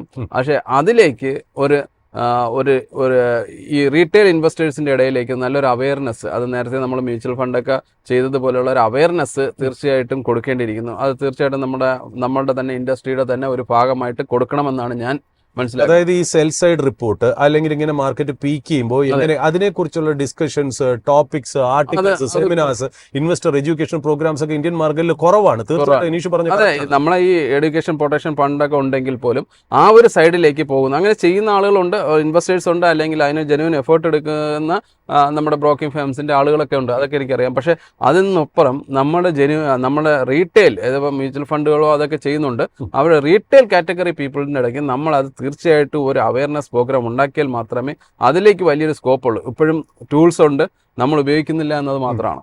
പക്ഷേ അവിടെ നമുക്ക് എങ്ങനെ അത് പ്രൊട്ടക്റ്റ് ചെയ്യുക എന്നുള്ളത് വളരെ വളരെ വളരെ റിലവൻ്റ് ആയിട്ടുള്ളൊരു ക്വസ്റ്റ്യനാണ്. ഞാനത് വളരെ അപ്രീഷിയേറ്റ് ചെയ്യുന്നു ആ ക്വസ്റ്റ്യൻ ചോദിച്ചതിന്. പക്ഷേ അത് അവിടെ യൂസ് ചെയ്യാനായിട്ട് ഇപ്പോൾ എൻ്റെ കയ്യിൽ എയർലൈൻസ് ഉണ്ട്, അല്ലെങ്കിൽ വേറൊരു ഷെയർ ഉണ്ട് എങ്കിൽ അതിൻ്റെ ഷെയർ ഇപ്പോൾ താഴോട്ട് പോകും. തീർച്ചയായിട്ടും സെൽ സൈഡിൽ റിപ്പോർട്ട് വരുന്നുണ്ട്. നമ്മളത് കുറച്ച് സീരിയസ് ആയിട്ട് എടുക്കുകയാണെങ്കിൽ, ഈവൻ ദോ താഴോട്ട് പോവുകയാണെങ്കിൽ മാത്രം എനിക്ക് പ്രൊട്ടക്ഷൻ മതി എന്നുള്ളതാണെങ്കിൽ ഓപ്ഷൻ ഉപയോഗിക്കാം. ചെറിയ പ്രീമിയം കൊടുത്ത് ആ ഓപ്ഷനെ ഉപയോഗിച്ച് കഴിഞ്ഞാൽ താഴോട്ട് പോവുകയാണെങ്കിൽ എനിക്കുണ്ടാവുന്ന ഇക്വിറ്റി മാർക്കറ്റിൽ ഉണ്ടാകുന്ന ലോസിനെ നമുക്ക് ഓപ്ഷൻ വഴി എലിമിനേറ്റ് ചെയ്യാൻ പറ്റും. തീർച്ചയായിട്ടും. അപ്പോൾ ആ ഒരു കോൺഷ്യസ് ആയിട്ടുള്ള എഫേർട്ട്, പിന്നെ ഇത് എങ്ങനെ എക്സിക്യൂട്ട് ചെയ്യണം, ഇതെല്ലാം തന്നെ ഒരു പ്ലാറ്റ്ഫോമിൽ കൂടെ എക്സിക്യൂട്ട് ചെയ്യാം എന്നതിനെക്കുറിച്ചൊരു അവയർനെസ് തീർച്ചയായും സൃഷ്ടിച്ചു കഴിഞ്ഞാൽ ആളുകൾ വളരെ ക്വിക്ക് ലേണേഴ്സാണ്. അവർ തീർച്ചയായിട്ടും അത് ചെയ്യും, ഇപ്പോഴും ചെയ്യുന്നുണ്ട്. ഈവൻ നമുക്ക് കുറച്ചുകൂടെ ക്വാളിറ്റി ആയിട്ട് നമുക്കത് ചെയ്തെടുക്കാൻ പറ്റും. അതായത് F&O ഭയങ്കരമായിട്ട് മിസ്യൂസ് ചെയ്യണം അല്ലേ? അതെ, തീർച്ചയായിട്ടും. ഉദ്ദേശം അതിനകത്ത് ഉൾക്കൊള്ളുന്നില്ല എന്നുള്ളതാണ്. അത് തീർച്ചയായിട്ടും എനിക്ക് തോന്നുന്ന അതിന് ഒരു പരിധി വരെ ഈ വാട്സപ്പും അതേപോലുള്ള കാര്യങ്ങളിലേക്ക് വരുന്നത് വൺ സൈഡുള്ള വ്യൂ മാത്രമാണ് നമ്മളിലേക്ക് സോഷ്യൽ മീഡിയ വഴി. അത് മാറിയിട്ട് നമ്മൾ കോൺസെൻട്രേറ്റ് ആയിട്ട്, അതാണ് മ്യൂച്വൽ ഫണ്ടിൽ സഹിക്കുക എന്നുള്ള ഓപ്ഷൻ കൊണ്ടുവരികയും അത് അവയർനെസ് കൊടുക്കുകയും ചെയ്തപ്പോൾ വരുന്ന മാറ്റം നമ്മൾ കണ്ടതാണ്. അതേപോലെ തന്നെ തീർച്ചയായിട്ടും ഒരു അവയർനെസ് പ്രോഗ്രാം ഇൻട്രൊഡ്യൂസ് ചെയ്യുകയാണെങ്കിൽ തീർച്ചയായിട്ടും നമുക്ക് ഇത് കാര്യം എലിമിനേറ്റ് ചെയ്യാൻ പറ്റും. ഓക്കെ അനീഷ്, 5ാമത്തെ ചോദ്യം. ഇപ്പോൾ ഒരു ഇൻവെസ്റ്ററിനെ കരുതുക. ഈ ഇൻവെസ്റ്റർ ഭയങ്കര ഒരു മാനസിക സമ്മർദ്ദത്തിൽ കൂടെയാണ് പോയിക്കൊണ്ടിരിക്കുന്നത്. അതായത് കയ്യിലുള്ള സ്റ്റോക്സ് കയ്യിലുണ്ട്. അതായത് ഇപ്പോൾ പലരും നമ്മുടെ അടുത്ത് ചോദിക്കുന്നു സെല്ല് ചെയ്യാൻ സമയമായോ. അപ്പോൾ നമ്മൾ കാഷ്വലി പറയണത് സെല്ല് ചെയ്യണമെങ്കിൽ നേരത്തെ സെല്ല് ചെയ്യണമായിരുന്നു, ഇനി സെല്ല് ചെയ്തിട്ട് കാര്യമില്ല എന്നുള്ളതാണ് നമ്മൾ പലതും പറയുന്നത്. ഇതൊരു റെക്കമെൻഡേഷൻ ആയിട്ടല്ല കേട്ടോ. നമ്മൾ അവസാന നിമിഷം കൊണ്ടുവന്ന് സെല്ല് ചെയ്യരുത് എന്നുള്ളൊരു കൺസിഡറേഷൻ പറഞ്ഞു എന്നേ ഉള്ളൂ. പക്ഷേ അതിൻ്റെ കൂടെ തന്നെ ചേർത്ത് വായിക്കണം, ഇതാണ് അവസാനം, ഇതാണ് എൻഡെന്ന് പറയാനും നമ്മൾ പ്രാപ്തരല്ല. മാർക്കറ്റിൻ്റെതായ ഒരു പ്രൈസ് ഡിസ്കവറി മെക്കാനിസം, അതിൻ്റെ ലൈനിൽ കൂടി അത് ക്രിയേറ്റ് ചെയ്ത ഒരു ക്യാരക്ടർ വഴിയാണ് അത് സഞ്ചരിച്ചുകൊണ്ടിരിക്കുന്നത്. ഒരു ഇൻവെസ്റ്റർ ഇപ്പം എന്താ ചെയ്യേണ്ടത്? അതാണ് എൻ്റെ 5ാമത്തെ ചോദ്യം, ഒരു പ്രേക്ഷകന്റെ ഭാഗത്ത് ഞാൻ ചോദിക്കുന്നത്. അതായത് വളരെ മാനസിക സംഘർഷത്തിൽ കൂടെയാണ് പോകുന്നത്. ഓരോ ദിവസവും രാവിലെ പ്രാർത്ഥിച്ചാണ് സ്റ്റോക്ക് മാർക്കറ്റിലേക്ക് വരുന്നത്. ഇന്ന് മാർക്കറ്റ് വീഴല്ലേ, രാവിലെ ഇപ്പോൾ ഇന്ത്യൻ മാർക്കറ്റ് നോക്കുന്നതിനേക്കാളും ആൾക്കാർ ട്രംപ് എന്തെങ്കിലും പറഞ്ഞോ, അല്ലെങ്കിൽ നാസ്ഡാക്ക് എന്തായി, അല്ലെങ്കിൽ S&P 500 എന്തായി നോട്ട്. എന്താണ് ഒരു മാനസികാവസ്ഥയും കൂടെ ഒരു ആംഗിളിലാണ് ഞാൻ ചോദിക്കുന്നത് അനീഷിനടുത്ത്. എന്താണ് ഇപ്പം ചെയ്യേണ്ടത്? നമ്മൾ ക്വാളിറ്റി സ്റ്റോക്സ് എപ്പോഴും തീർച്ചയായിട്ടും റിക്കവർ ചെയ്ത് വരുമെന്ന് ഞാൻ പറഞ്ഞു. അപ്പം വെറുതെ ഇരിക്കുന്നതിനേക്കാൾ നല്ലത് നമ്മളുടെ ക്വാളിറ്റി സ്റ്റോക്സ് തീർച്ചയായിട്ടും മുകളിലോട്ട് വരാൻ, അത് ഒരാളുടെ ഇൻവെസ്റ്ററുടെ ഒരു അഡ്വൈസ് എടുക്കുകയോ ഫിനാൻഷ്യൽ പ്ലാനറുടെ അഡ്വൈസ് എടുക്കുകയോ ചെയ്തു കഴിഞ്ഞാൽ തീർച്ചയായിട്ടും ഈ റിക്കവർ ചെയ്ത് വരാൻ സാധ്യതയുള്ള ഒരു സ്റ്റോക്സിൽ വേണമെങ്കിൽ വീണ്ടും നമുക്കത് ബൈ ചെയ്ത് ആവറേജിങ് എന്ന് പറയാം. അതല്ലെങ്കിൽ നമുക്ക് കുറച്ച് സ്റ്റോക്കുകൾ ലോസിലാണ് എല്ലാം നിൽക്കുന്നതെങ്കിൽ നമുക്ക് റിക്കവർ ചെയ്ത് വരാൻ സാധ്യത കുറവായിട്ടുള്ള സ്റ്റോക്സുകൾ അല്ലെങ്കിൽ കുറച്ച് സമയം കൂടുതൽ എടുക്കുമെന്നുള്ള സ്റ്റോക്സുകൾ പൂർണ്ണമായി ഒഴിവാക്കി ആ ക്യാഷ് കൊണ്ട് ആ ക്യാപിറ്റലിൽ തന്നെ നമുക്ക് റീഇൻവെസ്റ്റ് ചെയ്ത് ഉള്ള ക്വാളിറ്റി സ്റ്റോക്കുകളിലേക്ക് റീഇൻവെസ്റ്റ് ചെയ്തുകൊണ്ട് നമുക്ക് ഈ പോർട്ട്ഫോളിയോ ബിൽഡ് ചെയ്ത് അല്ലെങ്കിൽ റീബിൽഡ് ചെയ്ത് എടുക്കാൻ പറ്റുമെന്നതാണ്. നമ്മൾ വെറുതെ ഇരിക്കുന്നതിനേക്കാൾ നല്ലത് എന്തെങ്കിലും ഒരു ആക്ഷൻസ് എടുക്കുന്നതാണ്. അതിനൊരു സ്റ്റാർട്ടിംഗ് പോയിന്റ് ആയിരിക്കും ഇതെന്നാണ് എനിക്ക് തോന്നുന്നത്. അപ്പം ഓക്കെ, ആ ഒരു സ്റ്റാർട്ടിംഗ് പോയിന്റിൽ നമുക്ക് ഇവിടെ നിന്ന് സ്റ്റാർട്ട് ചെയ്യാനുള്ള ഒരു അവസരമായിട്ട് എടുക്കുക ക്വാളിറ്റി ആയിട്ടുള്ള സ്റ്റോക്സുകൾ. അപ്പം ഞാൻ ചില ഇത് പറയാം, ബാങ്കിങ് സ്റ്റോക്സുകൾ PSU പ്രത്യേകിച്ച് PSU ബാങ്കിങ് സ്റ്റോക്സുകളിൽ ചെറിയ ചെറിയ റിക്കവറീസിൻ്റെ സൈൻ കണ്ടു തുടങ്ങിയിട്ടുണ്ട്. അത് വേണമെങ്കിൽ നമുക്ക് അങ്ങനെ എടുക്കാവുന്നതാണ്. അതേപോലെ തന്നെ ഓട്ടോ സ്റ്റോക്സുകളിലേക്ക് ഇൻവെസ്റ്റ്മെൻറ്റ് വരുന്നു എന്നുള്ള ക്യാപിറ്റൽ ഇൻവെസ്റ്റ്മെൻറ്റ്സൊക്കെ കൂടുതൽ വരുന്നതായിട്ടുള്ള ന്യൂസുകൾ വന്നു തുടങ്ങിയിട്ടുണ്ട്. ആ ന്യൂസുകൾ ജെന്യുവൻ ആയിട്ടുള്ള ഇൻവെസ്റ്റ്മെൻറ്റ് സ്റ്റോറി ആയിട്ട് മാറുകയാണെങ്കിൽ തീർച്ചയായിട്ടും ആ ഒരു സെക്ടറിലും തീർച്ചയായിട്ടും റിവൈവൽ വരാനുള്ള സാധ്യതയുണ്ട്. ഇങ്ങനെയുള്ള സെക്ടറിലുള്ള സ്റ്റോക്സുകൾ ഉണ്ടെങ്കിൽ തീർച്ചയായിട്ടും അതൊന്ന് റിവ്യൂ അപ്പ് ചെയ്യുന്നത് നല്ലതായിരിക്കും. ഞാൻ ഈ പറഞ്ഞ സ്റ്റോക്സുകളിൽ ഈ സെക്ടറുകളിൽ പലതും ഞാൻ ഹോൾഡ് ചെയ്യുന്നുണ്ട്. അപ്പോൾ ഒരു ഇൻവെസ്റ്റർ ഡിസ്ക്ലൈമർ തീർച്ചയായിട്ടും ഒരു ഇൻവെസ്റ്റർ മനസ്സിൽ വെക്കുക. ആറാമത്തെ ചോദ്യം, നമ്മൾ ഇനി അങ്ങോട്ട് പോകുമ്പോൾ ആൾക്കാർക്ക് പറ്റുന്ന ഒരു മിസ്റ്റേക്ക് എന്താ വെച്ചാൽ ഒരു പ്ലാനിങ് ഇല്ലാതെ പോകും. അതായത് ഇപ്പം ഇവിടെ നിന്നുള്ള സ്വഭാവമായിരിക്കില്ല ഇത് ഒരാഴ്ച കഴിഞ്ഞ് മാർക്കറ്റ് കയറുമ്പോൾ. അതായത് ഇപ്പം ഈ പറഞ്ഞത് നമ്മൾ ഇപ്പോൾ അനീഷിനെ പോലത്തെ ഒരു എക്സ്പേർട്ട് ഒരു ഇൻവെസ്റ്ററിന് പറഞ്ഞു കൊടുക്കേണ്ട കാര്യങ്ങളൊക്കെ പറഞ്ഞു കൊടുത്തിട്ടുണ്ട്, എന്താ ചെയ്യേണ്ടതെന്നൊക്കെ. ബട്ട് അവരുടെ മനസ്ഥിതി ഈ മാർക്കറ്റ് ചേഞ്ച് ചെയ്യുന്നതോടുകൂടി തന്നെ അത് ചേഞ്ച് ചെയ്തു പോകും. എൻ്റെ ആറാമത്തെ ചോദ്യം, ഇവിടുന്ന് നിങ്ങൾ ശരിക്കും പറഞ്ഞു ഒരു ഇൻവെസ്റ്റർ എന്ന രീതിയിൽ ഒരു 6 മാസത്തെ ഒരു പ്ലാൻ വെച്ചിട്ട് അതിൽ ഡിസിപ്ലിൻഡ് ആയിട്ട് പോകുന്നതല്ലേ നല്ലത്? അതിനെക്കുറിച്ച് എന്ത് പറയുന്നു? തീർച്ചയായിട്ടും എന്നെ ഇതൊരു വലിയൊരു ക്വസ്റ്റ്യൻ ആണ്. എൻ്റെ ഒരുപാട് ക്ലയൻസും ഇതേപോലെ തന്നെയാണ്. നമ്മളൊരു പ്ലാനൊക്കെ സെറ്റ് ചെയ്ത് നമ്മൾ മുന്നോട്ട് പോകും. കുറച്ച് ദിവസം കഴിയുമ്പോൾ നമുക്കൊരു കോൺഫിഡൻസ് വരും. കാരണം മാർക്കറ്റ് കയറി കഴിയുമ്പോൾ നമ്മളുടെ കോൺഫിഡൻസ് വളരെയധികം ഇമ്പ്രൂവ് ആവും. ആ സമയത്ത് നമുക്കത് മാനേജ് ചെയ്യാം എന്നുള്ളൊരു ഇതുവരെ ഞാൻ ആരുടെയും കുറ്റം പറയുന്നില്ല. ഒരു സൈക്കോളജി പരമായിട്ട് അല്ലെങ്കിൽ ഒരു ഇമോഷൻസ് ആയിട്ട് നമ്മളുടെ മനസ്സിൽ വരുന്ന ക്രൗഡ് സൈക്കോളജിയാണ്. തീർച്ചയായിട്ടും ഞാൻ അതിന് കൊടുക്കുന്ന ഒരു ഓപ്ഷൻസ് അല്ലെങ്കിൽ ഒരു സജഷൻസ് പറഞ്ഞാൽ കുറച്ച് അവർ മാനേജ് ചെയ്യട്ടെ, നമ്മളെ പ്ലാൻസ് അതേപോലെ പോകട്ടെ, കുറച്ച് ക്യാപിറ്റൽ അത് മാനേജ് ചെയ്യട്ടെ. മനസ്സിലായി? അപ്പോൾ എന്താണെന്ന് വെച്ചാൽ അവർക്ക് ആ പഠിക്കാനുള്ളൊരു അവസരം നമ്മൾ കൊടുക്കുകയാണ്. അവരും പഠിച്ചു കഴിഞ്ഞാൽ നമ്മൾ ഇൻവെസ്റ്റേഴ്സും സെൽഫായിട്ട് അവയർനെസ് ആയി കഴിഞ്ഞാൽ കൂടുതൽ അവർക്ക് ചെയ്യാൻ പറ്റും. നമ്മൾ ചെയ്യുന്നതിനേക്കാൾ കൂടുതൽ കാര്യങ്ങൾ അവർക്ക് ചെയ്യാൻ പറ്റും. അപ്പോൾ അതുകൊണ്ട് കുറച്ച് കാര്യങ്ങൾ അവരും കൂടെ ചെയ്യട്ടെ. അപ്പോൾ ഒരു പാർട്ടിസിപ്പേഷൻ, ജോയിന്റ് പാർട്ടിസിപ്പേഷനിൽ നമ്മൾ ഈ ഗീവ് ആൻഡ് ടേക്ക് എന്ന് പറയുമ്പോൾ അഡ്വൈസ് കൊടുക്കുകയും നമുക്കും കൂടുതൽ വോളിയം ജനറേറ്റ് ചെയ്യുകയും ചെയ്യുന്ന ഒരു രീതിയിലേക്കാണ്. അപ്പോൾ അവർ അങ്ങനെ പറയും, നമ്മൾ ഇങ്ങനെ കാര്യങ്ങൾക്കുള്ളതാണ്, നമ്മളുടെ കിട്ടുന്ന നല്ല ന്യൂസുകളും ഇന്ന കോൺഷ്യസ് ആയിട്ടുള്ള ന്യൂസുകൾ നമ്മൾ ഷെയർ ചെയ്യും. അപ്പം അവർക്കും അതിലൊരു പാർട്ടിസിപ്പേഷൻ കിട്ടും. അപ്പം നല്ല രീതിയിലുള്ള ഒരു റിലേഷൻ ബിൽഡ് ചെയ്യുകയാണെങ്കിൽ തീർച്ചയായും അവരെയും കൂടെ നമ്മൾ ഉൾപ്പെടുത്തും. അങ്ങനെ നമ്മൾ എല്ലാവരും ചേർത്ത് പിടിച്ചിട്ടുള്ള മാർക്കറ്റിലേക്ക് പറഞ്ഞതിൽ വളരെ ഇമ്പോർട്ടൻ്റ് ആയിട്ടുള്ള പോയിന്റ് ഉണ്ട്. ഞാൻ വേറൊരു ആർട്ടിക്കിൾ വായിച്ചു. അതൊരു US ബേസ്ഡ് ആയിട്ടുള്ള ഒരു ബ്രോക്കറേജിന്റെ ഒരു റിപ്പോർട്ടിൽ പരാമർശിച്ചതാണ്. അതായത് നിങ്ങൾ അങ്ങനത്തെ ഇൻവെസ്റ്റേഴ്സിന് കൊടുക്കാവുന്നത് ഒരു അഡ്വൈസ് ഏറ്റവും നല്ലതെന്ന് വെച്ചാൽ, നമ്മൾ സാധാരണ നമ്മുടെ ഷെയർ മേടിക്കാനായിട്ട് നമ്മൾ ഡിമാറ്റ് അക്കൗണ്ട് തുറക്കുമല്ലോ, 2 ഡിമാറ്റ് അക്കൗണ്ട് ആക്കുക. അതായത് 2 അക്കൗണ്ട് 2 ബ്രോക്കർമാരിൽ, അല്ലെങ്കിൽ ഒരു ബ്രോക്കറിന്റെ അവിടെ തന്നെ 2 അക്കൗണ്ട് ആക്കുക. അതിൽ 75% ഫണ്ട്സും ഇതേപോലെ നല്ലൊരു എക്സ്പേർട്ട് അഡ്വൈസ് ചെയ്യുന്ന രീതിയിൽ മാനേജ് ചെയ്യുക. അത് ബൈയും സെല്ലും ഹെഡ്ജിങ്ങും അല്ലെങ്കിൽ ഡൈവേഴ്സിഫിക്കേഷനും എല്ലാം ചെയ്ത് ക്ലാസ് ആയിട്ട് അത് മാനേജ് ചെയ്യുക. 25% നിങ്ങളുടെ ഇഷ്ടത്തിനനുസരിച്ച് നിങ്ങൾ ചെയ്യുന്ന രീതിയിൽ നിങ്ങൾ മുന്നോട്ട് പോവുക. ഇത് രണ്ടും ചെയ്യുമ്പോൾ നിങ്ങൾക്ക് ഏതാണ്ട് നിങ്ങളുടെ ആശയങ്ങളെ ആ 25% തന്നെ ഒതുക്കുകയും ഒരു എക്സ്പേർട്ടിന്റെ ഐഡിയ കംപ്ലീറ്റ് ഏതാണ്ട് 75% നിൽക്കുമ്പോൾ തന്നെ നിങ്ങളുടെ ഒരുപാട് തെറ്റുകൾ മാറിക്കിട്ടും എന്നാണ്. കാര്യം മാർക്കറ്റിൽ എപ്പോഴും പറയുന്നത് നിങ്ങൾ ശരിയും ചെയ്യാറുണ്ട്, തെറ്റും ചെയ്യാറുണ്ട്. ശരി ചെയ്യുന്നത് നല്ല ശരികൾ ചെയ്ത് ഒരുപാട് റിട്ടേൺ അവിടെ ഉണ്ടാക്കുമ്പോഴും നിങ്ങളുടെ ചെറിയ ചെറിയ തെറ്റുകൾ ഈ ശരിയേയും കൂടെ തെറ്റാക്കി മാറ്റുന്നതായിട്ടാണ്. അതായത് ഒരു ബുക്ക് തന്നെ എടുക്കുക, ഇടതുവശത്ത് നിങ്ങൾ ചെയ്ത നല്ല കാര്യങ്ങൾ അല്ലെങ്കിൽ സക്സസ്ഫുൾ ആയിട്ടുള്ള കാര്യങ്ങൾ ലെഫ്റ്റ് സൈഡിൽ എഴുതുക, വലതുവശത്ത് നിങ്ങൾ ചെയ്ത ഫെയിലുവേഴ്സ് എഴുതുക. ശരിക്കും പറഞ്ഞാൽ ഈ ഫെയിലുവേഴ്സിന്റെ പേജ് കീറിക്കളയുകയാണെങ്കിൽ നിങ്ങളുടെ പൈസ നിങ്ങളെ കോടീശ്വരനാക്കേണ്ട സമയം കഴിഞ്ഞു. അതായത് നമ്മൾ ഉണ്ടാക്കുന്ന ഓരോ രൂപയും നമ്മൾ ഇവിടെ വരുന്ന ഈ ലൂസിങ് ഗെയിം ഉണ്ടല്ലോ, അതായത് റൈറ്റ് സൈഡിൽ വലതുവശത്ത് നമ്മൾ പറയുന്നല്ലോ നമ്മുടെ ഫെയിലുവേഴ്സ്, അതാണ് നമ്മുടെ സക്സസിനെ ഭയങ്കരമായിട്ട് കുറയ്ക്കുന്നതും. അതുകൊണ്ടാണ് പലർക്കും പറ്റുന്നത് എന്നുണ്ട്. അതുകൊണ്ട് മെന്റലി മനുഷ്യൻ എപ്പോഴും പല കാര്യങ്ങളും, അതായത് ഞാൻ പറഞ്ഞില്ലേ നമ്മൾ പല ബാസ്ക്കറ്റ് ആയിട്ടാണ് നമ്മുടെ ചിന്തകൾ പോകുന്നത്. അപ്പോൾ അങ്ങനത്തെ ഒരു രീതിയാണെങ്കിൽ പല ബാസ്ക്കറ്റുകളായിട്ട് ആ ചിന്തകളെ മാറ്റുക. ഒരു DP അക്കൗണ്ട് നിങ്ങൾ എന്താ പറയുക, ഒരു എക്സ്പെർട്ട് പറയുന്ന രീതിയിൽ ബൈയും സെല്ലും ഒരു ഡിസിപ്ലിൻഡ് രീതിയിൽ പോവുക. മറ്റേതെന്ന് പറയുന്നത് നിങ്ങളുടെ ഇഷ്ടത്തിനനുസരിച്ച് നിങ്ങളൊരു സ്റ്റാർട്ടർ ആയിരിക്കാം, അല്ലെങ്കിൽ എക്സ്പീരിയൻസ്ഡ് ആയിരിക്കാം, ആ രീതിയിൽ പോവുക എന്നുള്ളതാണ്. ഇനി ഞാൻ 7ാമത്തെ ചോദ്യം, ഇത് വളരെ ഇമ്പോർട്ടൻ്റ് ആയിട്ടുള്ള ചോദ്യം, പല ഇൻവെസ്റ്റേഴ്സിൻ്റെ മനസ്സിലുള്ള, ഒരു പ്രേക്ഷകന്റെ മനസ്സിലുള്ള എപ്പോഴും ചോദ്യമാണ്. നമ്മൾ ഇതെല്ലാം കഴിഞ്ഞു, മാർക്കറ്റ് ഒരു ശാന്തതയിലേക്ക് വന്നു, കൺസോൾഡേറ്റ് ചെയ്തു. ഇനി ഇവിടുന്ന് പോകും ഇന്ത്യൻ മാർക്കറ്റിൽ ഒരു ഷെയ്ക്ക് നടന്നു കഴിഞ്ഞു. അതായത് ഷെയ്ക്ക് നടക്കുമ്പോൾ, അതായത് ഒരു വലിയൊരു കുലുക്കം വരുമ്പോഴത്തേക്കും ആവശ്യമില്ലാത്ത കുറേ കാര്യങ്ങളൊക്കെ തെറിച്ചുപോയി ഇങ്ങനെ നിൽക്കുന്ന ഒരു സന്ദർഭത്തിൽ കൂടെയാണ് നമ്മളിപ്പോൾ പോകുന്നത്. ഇതൊരു സ്ഥലത്ത് വന്ന് സെറ്റിൽ ചെയ്ത് മാർക്കറ്റ് തീർച്ചയായിട്ടും തിരിച്ചൊരു ഒരു പുൾ ബാക്ക് അതിനകത്ത് ഉണ്ടാവും. ബട്ട് എല്ലാ സ്റ്റോക്കും അവിടെ കയറണമെന്നില്ല, റൈറ്റ്? ചില സ്റ്റോക്കുകളുടെയൊക്കെ അന്ത്യം ഇവിടെ കുറിച്ച് കഴിയും. പല സ്കാമുകളും പുറത്തോട്ട് വരും. പല കമ്പനികളും ചെയ്തത് തെറ്റാണെന്നും പല കമ്പനിക്കും പ്രോഫിറ്റ് ഇല്ല എന്നുള്ളത് ജനങ്ങൾ മനസ്സിലാക്കി കൊടുക്കും. അത് ആർട്ടിക്കിൾസ് വഴി ജനങ്ങളിലേക്ക് എത്തും. അതുകൊണ്ട് ഇവിടുന്ന് ഏത് ടൈപ്പ് കാര്യങ്ങളിലേക്കായിരിക്കാം, അല്ലെങ്കിൽ സെക്ടർ വൈസ് ആണെങ്കിലും സ്റ്റോക്ക് വൈസ് ആണെങ്കിലും, അല്ലെങ്കിൽ ഏതെങ്കിലും ക്യാപ്സ്, ലാർജ് ക്യാപ്പോ സ്മോൾ ക്യാപ്പോ മിഡ് ക്യാപ്പോ, അല്ലെങ്കിൽ പ്രോഫിറ്റ് മേക്കിംഗ് കമ്പനിയോ, അല്ലെങ്കിൽ പ്രോഫിറ്റ് ഇല്ലാത്ത കമ്പനിയോ, ഡെപ്റ്റ് ഉള്ള കമ്പനിയോ, ഡെപ്റ്റ് ഇല്ലാത്ത കമ്പനിയോ. സാധാരണ നമ്മൾ പറയും ഇൻട്രസ്റ്റ് റേറ്റ് കുറയ്ക്കുമ്പോൾ ഡെപ്റ്റ് ഇല്ലാത്ത കമ്പനിക്കാണ് ഏറ്റവും വലിയ ബെനിഫിറ്റ്. കാര്യം ഡെപ്റ്റിന്റെ ഇൻട്രസ്റ്റ് പോർഷൻ അവർക്ക് കുറയുകയാണ്. അത് വീണ്ടും അവർ പ്രോഫിറ്റ് ആയിട്ട് മാറും. അവർ 100 രൂപ പലിശ അടച്ചുകൊണ്ടിരിക്കുന്ന സമയത്ത് ഇപ്പൊ 90 രൂപ അടച്ചാൽ മതി എന്നുള്ളത് അവർക്ക് പ്രോഫിറ്റബിൾ ആണെന്നുള്ളത്. അതുപോലെ എന്ത് കാര്യങ്ങളാണ് ഈ ഒരു ഷേക്ക് ഔട്ട്, മാർക്കറ്റിലെ ഈ ഷേക്ക് ഔട്ട് കഴിഞ്ഞിട്ട് സാധാരണ ഒരു ഇൻവെസ്റ്റർ ശ്രദ്ധിക്കേണ്ടത്? തീർച്ചയായിട്ടും അതിൽ ഒരുപാട് കാര്യങ്ങൾ നമ്മൾ ഈ മാർക്കറ്റിൽ ശ്രദ്ധിക്കേണ്ടതുണ്ട്. കാരണം നമ്മൾ വിചാരിക്കുന്നത് പോലുള്ള ഒരു മൂവ്മെൻ്റ് ആയിരിക്കത്തില്ല ഇനി വരാൻ പോകുന്നത്. കാരണം ഇതിന് ഒരു പാറ്റേൺസ് കഴിഞ്ഞ കുറേ വർഷങ്ങൾ നോക്കിക്കഴിഞ്ഞാലുണ്ട്. കാരണം ആദ്യമൊക്കെ നമുക്ക് മൂവ് ചെയ്യാൻ പറ്റുന്നത് ബാങ്ക്സ് ആയിരുന്നു, അത് ഓട്ടോ അങ്ങനെയുള്ള സെക്ടേഴ്സിലായിരുന്നു സ്റ്റാർട്ടിങ് ചെയ്തുകൊണ്ടിരുന്നത്. ബട്ട് ഇപ്പോൾ കുറച്ച് കാലങ്ങളായിട്ട് അങ്ങനെ ഒരു പാറ്റേൺസ് മാറിയും മറിഞ്ഞൊക്കെ വരുന്നുണ്ട്. കാരണം എവിടെയാണ് ഫണ്ട് ഫ്ലോ കൂടുതൽ വരുന്നത് അതിനനുസരിച്ചിട്ടാണ് ബൈ. കാരണം നമ്മളെ മാർക്കറ്റിൽ ലോങ് ടൈം ഇഫക്റ്റിലാണ് ഇപ്പോൾ ബൈ നടക്കുന്നത്.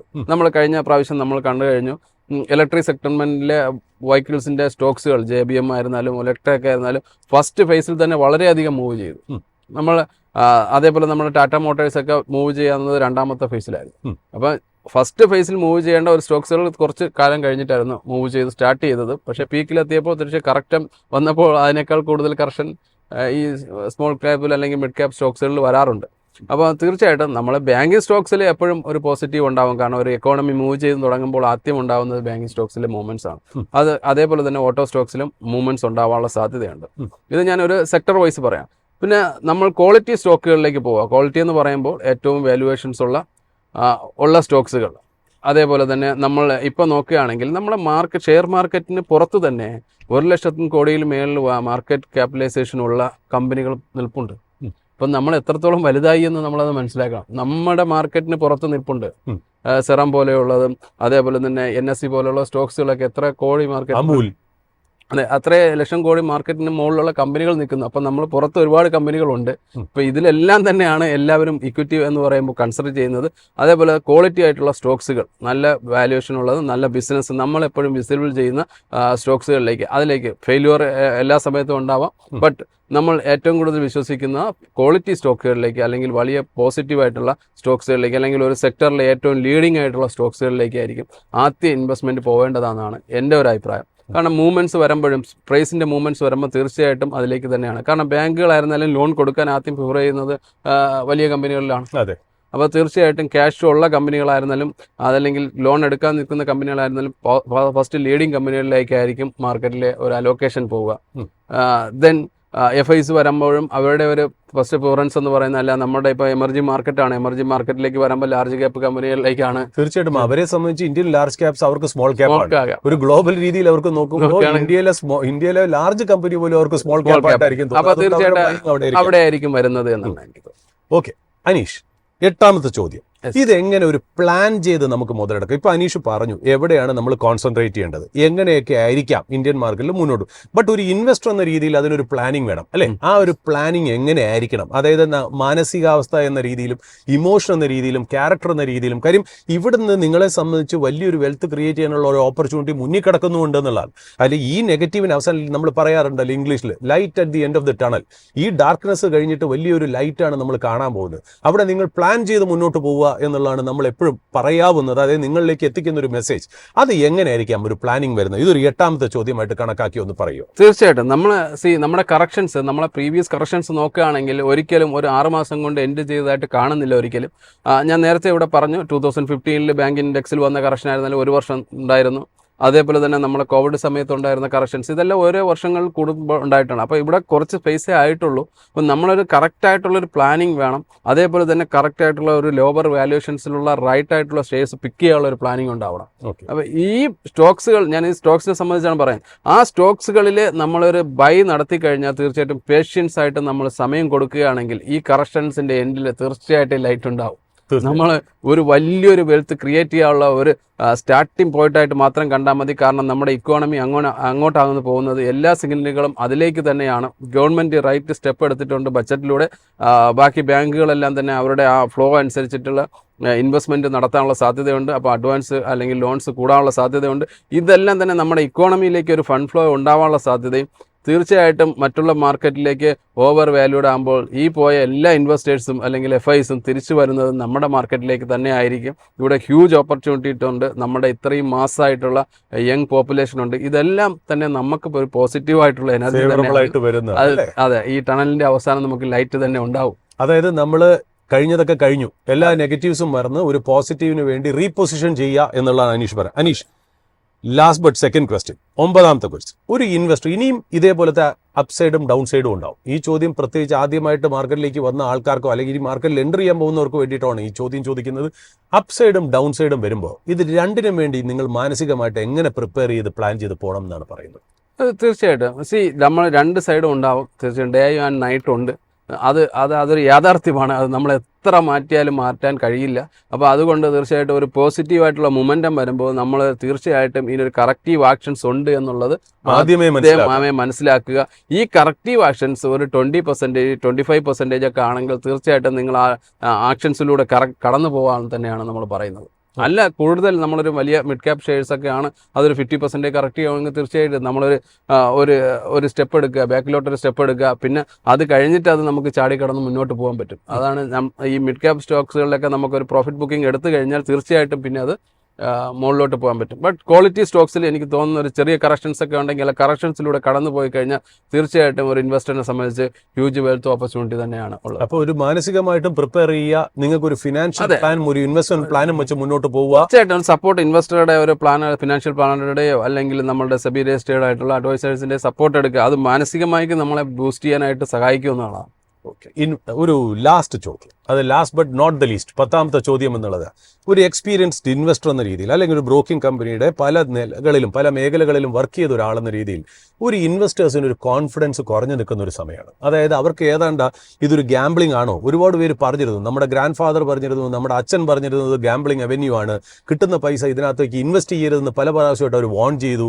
അവസാനം ആ രീതിയിലേക്ക് മാർക്കറ്റ് എത്തുന്നു. ഞാൻ അവർ പറഞ്ഞത് കേട്ടാ മതിയായിരുന്നു, ഇതിനകത്ത് ഇറങ്ങിയത് തെറ്റായിപ്പോയി, എൻ്റെ എല്ലാ പൈസ ഇട്ടുപോയി എന്നൊക്കെയുള്ള സ്ഥിതിവിശേഷത്തിലാണ് പല ഇൻവെസ്റ്റേഴ്സും, പ്രത്യേകിച്ച് ചെറുപ്പക്കാരായിട്ടും ആദ്യമായിട്ട് വന്നവരും ഒക്കെ.